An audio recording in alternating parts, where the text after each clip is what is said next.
はいどうも、市川のベリアです。毎回ご視聴どうもありがとうございます。今回はマンションの花壇をすっきりさせるというミッションをいただきました。ここはどこかと言いますと、スカイツリーのふもと、墨田区ですね。非常に懐かしくなり思わず写真を撮ってしまいました。2年前まで僕墨田区住んでたので、そんな懐かしい墨田区のふもとで、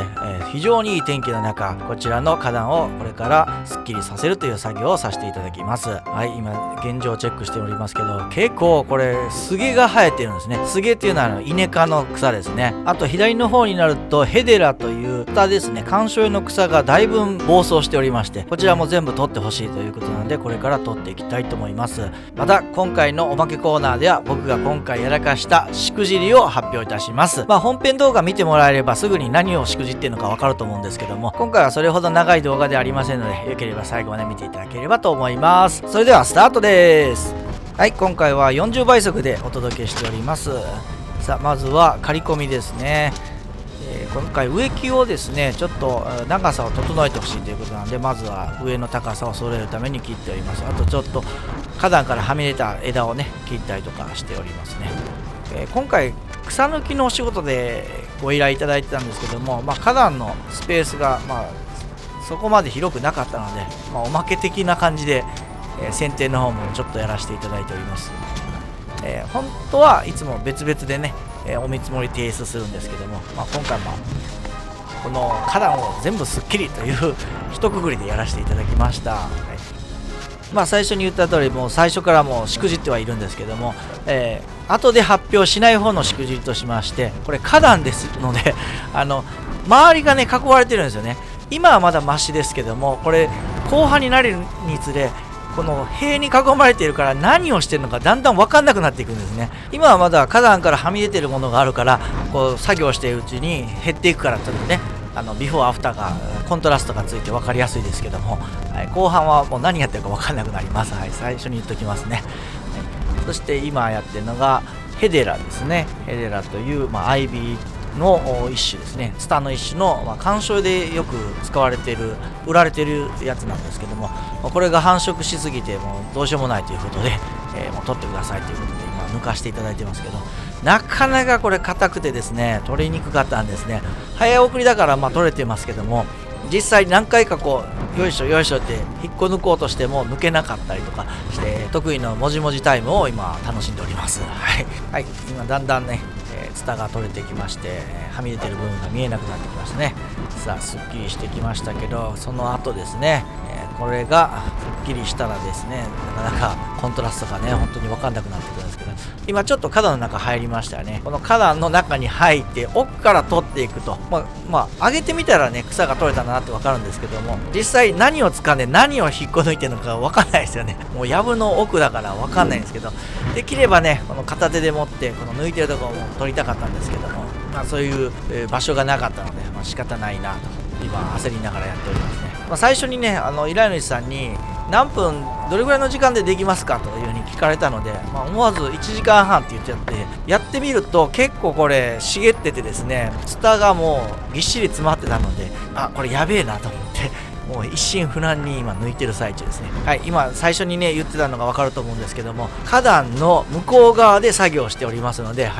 全く何やってるか、変化が分からないという地獄のような絵になっておりますね。引っ張ってみたらなんか掴んでんなっていうのもねやっぱ分かりますよね。あとやっぱ都会ですよね。こう作業してると結構交通量があって、自転車とか人とか車がねよく通ってますよね。さすが40倍速だもん、本当に一瞬ですね。一瞬だけ通るって感じですね。なかなか早送りは早送りで面白いものですね。さあそうこうしてるうちにあともう4分で終わりますからね。なるべく辛抱してついてきてください。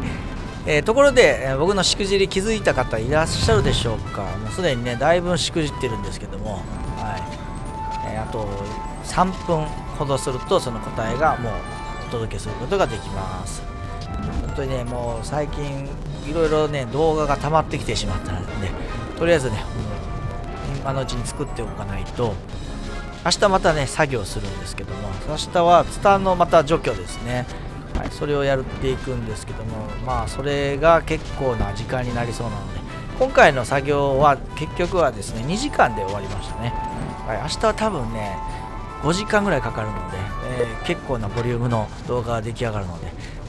ストレージをね軽くするためにもなるべく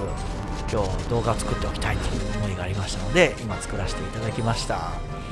さあ左側でもうなんかごちゃごちゃやってますよね。はい、フレームアウトしてしまっているというね、残念な結果ですね。はい、これもまたしくじりですね。結構しくじってますね、僕今回ダメですね。なんか注意力が足りなかったのかな。そう言いつつも何回かこのカメラアングルは変えてみたりとかね、ちょっと変化つけてはいるんですけども、今回はですね、このゴミ袋45リットルのゴミ袋が結局8袋になりましたね。もうすでに6袋ぐらい溜まってますよね。であとこの風がねちょいちょい吹くので、葉っぱがね飛び散らないようにこまめに掃き掃除をしなければいけなかったっていうね、これがまた時間のロスの原因でもありますよね。一番のロスの原因は、予想以上にツタが茂ってたっていうことなんですけどね、根がすごい張ってたんですよね。それをお見せできなかったのが残念ですね。なぜならば花壇の壁に阻まれたということですね。はい、そうこうしてるうちに作業は終了です。はい、こんな感じに仕上がりました。ゴミ袋が8袋ですね。依頼主さんがこれ見てですね、これぐらいで収まったのと驚いておられました。はい、というのもいつもねご自分でやられるそうなんですけども、今回はちょっと外注してみたということで、いつも自分でやってる時に、結構この袋詰めが大変だったみたいですね。僕の場合は袋に入れる時にこうぐるぐる巻きにしてですね、ロールにしてこう結構圧縮して入れていくので、あれぐらいコンパクトになったということですね。はい、今花壇のね表面見てもらいましたけど、はい、こんな感じにすっきりしました。もしよろしければ最初の方で状況確認の動画撮ってましたので、そちらと見比べていただければどんな感じに仕上がったかっていうのはね、結構コントラストがついてるかと思います。今回使った道具ですね、刈り込みバサミと鎌をですね、古い鎌と新しい鎌実は投入しておりました。はい、そういった道具を使って今回なんとか終了することができました。はい、ビフォーアフター比べてみましょう。写真ですね。作業前の写真がこんな感じですね。割と暴れてる感じはしますよね。はい、これがこうなりました。2時間みっちり作業させていただいて、でご依頼主さんに最後見てもらったところ、綺麗になってよかったと言っていただいたので、ミッションは完了できたかなと思います。はい、ということで今回だいたいこれ16平米の花壇だったんですけども、作業させていただいていただいたお金が11,000円でした。ありがとうございます。はい、本当にね、2時間で終わったっていうのは久々のことなので、嬉しいなと思いました。なんかちょっと自分の中で物足りないなっていう感じもしましたけどね。はい、で今思い出しましたけど、もう一つしくじってて、実はこの見積もりの段階でですね、ツタと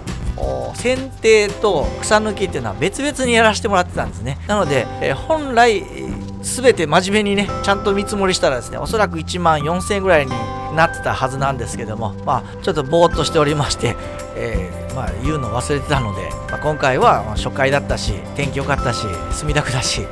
はい、この金額で、OK ですよというふうにお伝えさせていただいたところ喜んでいただけました。本当にありがとうございます。はい、それではおまけコーナーです。おまけコーナーは僕が今回やったしくじりを発表ですね。はい、それは何かというと、はい、長袖を用意してこなかったでした。はい、もうね花壇に入ってもういろんなブッシュの中を入っていかなきゃいけないわけだから、長袖は必須ですよね。なのにそれを持ってこなかったっていうね、あらかじめ花壇の写真もらってたんですよ。そしてその花壇の中にはイネ科のスゲですね。はい、このスゲっていうのはもうすごい、もう触れるとこうね、知ってる人は分かると思いますけど、結構切り傷の元になるようなね、ちょっとギザギザしてるんですよね。それでもう傷つくっていうのは分かってたのにもかかわらず持ってこなかったっていうのもね、僕の初歩的なミスでしたね。はい、でもお客さんに迷惑をかけてなかった分まだマシかなと思いました。はい、ただ単に自分が傷ついただけですからね。はい、お風呂に入ってきっちり染みましたね。はい、どんだけ取るんだよっていうぐらいね傷見せびらかしてますけども。ちなみにこのスゲというのはどういう字書くかというと、鳥の巣の巣に、毛ですね。